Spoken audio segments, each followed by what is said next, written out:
Welcome to video number 2 in the Ranorex Studio Actions series, Manage Actions.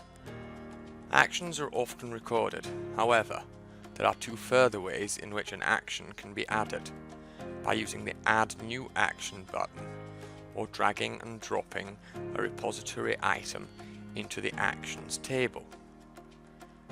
Actions can be cut, copied, pasted, and deleted using the appropriate buttons or using the context menu. Actions will run in the sequence they are listed in the Actions table. We can reorder using the arrow buttons or simply dragging and dropping. The Actions table contains 7 columns, which can be split into 5 distinct categories: action symbol and sequence number,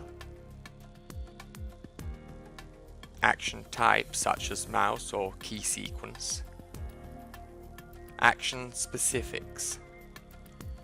The contents of column 3 through 5 change depending on the action type. They define what the action does in detail, for example, the exact text string of a key sequence, or the type of mouse click. A double right mouse click can be seen here. Repository item. The repository item is the item the action is performed on, i.e. the target of the action. Comment. Here you can add comments to document what an action does. This has no effect on the action itself. Actions can be enabled or disabled using the context menu. Set Search Timeout defines how long Ranorex will attempt to find the linked repository item before the action fails.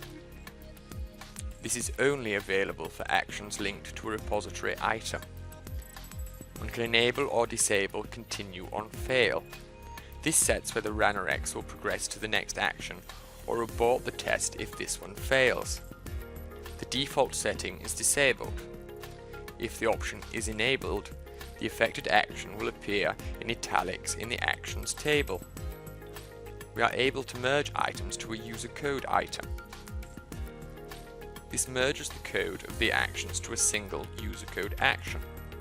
Here we see the keystrokes and mouse click are merged to produce Insert Person. It is also possible to view the underlying code of an action by using the context menu.